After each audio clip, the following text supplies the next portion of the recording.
One of my college students kept getting harassed by her classmate, so she humiliated him. He then tried to get her expelled and even falsely reported me for having a relationship with her. I'm a college professor, and recently I had this shy student named Courtney who kept getting borderline harassed by this guy in my class. He always sat next to her even though it made her visibly uncomfortable and flirted with her all the time by mocking her, even making her cry once by loudly joking that she was an example of nerdy girls being the most freaky. Well, one day when she walked into class, the guy sat beside her and started talking to her, but instead of looking uncomfortable like she did every other day, she looked angry. She loudly told him to shut up, and the guy looked around, then said to her, "Oh, you're feisty, but I'm good at taming naughty girls." So, without missing a beat, she grabbed her 450-page hardback book. She lifted it over her head, and as hard as she could, came down with it on this guy's head, not once, but twice. His nose started pouring red, and he ran out. I ended the lecture early that day, and asked Courtney if she could stay after. She was visibly shaking. I could guess what had happened, but I also needed to understand from her point of view. Her eyes filled with tears as she started speaking. She said that Brian, the guy, had been making her life a living nightmare. She revealed to me that not only does he act like a lowlife in class towards, but he also sends her disgusting text messages. I asked her if she had any proof of his behavior so she could report him, and she nodded. She pulled out the texts, but she said she was scared that no one would believe they were from him. She explained that she blocked his number weeks ago, but he often texted from different numbers through a texting app. I asked to see the text messages and scrolled through. I saw some really disturbing one-sided texts from him,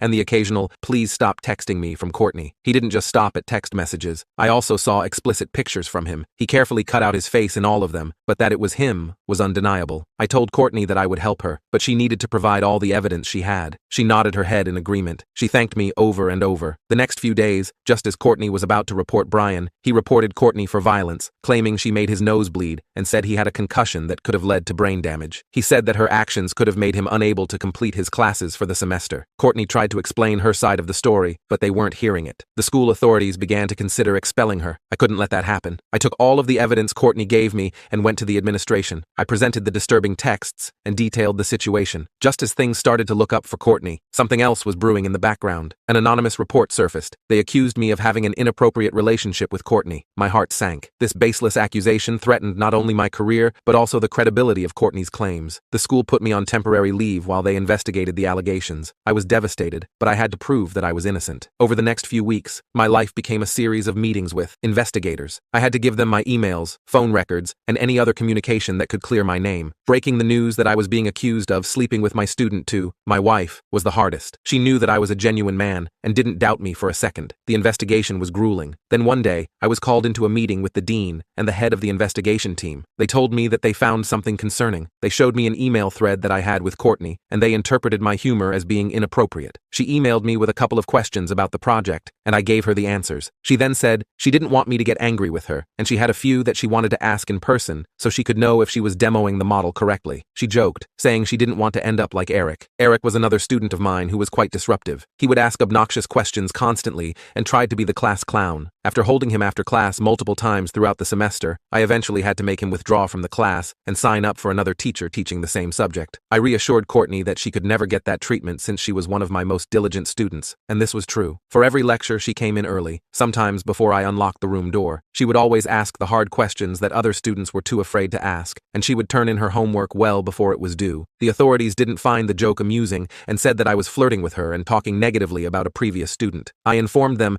that I was not flirting with her, as I was just recounting a shared moment with the entire class present. They presented another email. Courtney was thanking me for giving out a study guide for a test that was a few weeks away to the entire class. She said she was going to start studying it the moment she got home. One line from me stood out: "It's students like you that make me grateful to teach. Keep up the great work." My heart sank. Out of context, it could seem flirtatious. I told them that I was just encouraging her and that she was a talented student. I just wanted to motivate her. The investigators still looked skeptical. They asked for more context. I felt a bit frustrated because I was like this with all my students. I told them that I talked to all my students that way. I remembered an email that I sent just last week to a student that was a male in his 40s and went through the papers to show them. I provided the emails with Mark. In one, I had joked, "Mark, if you keep presenting like this, I might have to hire you as my assistant." The investigators reviewed the thread, but they said that it didn't prove anything regarding my interactions with Courtney. Then my wife, who had been helping me compile my communications, provided another thread where I had made similar remarks to other students. It was clear I treated all my students with the same level of encouragement and respect. The investigators eventually agreed to review the additional context. After some consideration, they concluded that my interactions with Courtney were indeed professional, and in the same way I communicated with all my students. It was my wife's idea to provide the authorities with my emails and the communication that I had with Courtney. That was documented. Everything showed that I was innocent. She was a genius. Knowing that I had her in my corner throughout all of this was like having a beacon of hope. The investigation was in full swing, and I was juggling meetings and trying to support Courtney as best as I could. One afternoon, Courtney came to my office, looking more distressed than usual. She told me that Brian was still texting her from different numbers. She handed me the phone to read the texts. The message read, "You can't hide from me forever, Courtney. I miss the way your hair smells. That strawberry pound cake perfume from Bath & Body Works. It's intoxicating." He went on to say that he missed seeing her all the time in lectures and talking to her in person. My stomach churned as I continued reading. He said that he knew the exact perfume she wore because after he smelled her the first time, he went into the store and bought it himself. The next messages sent a chill up my spine. He sprays the perfume on his pillow every night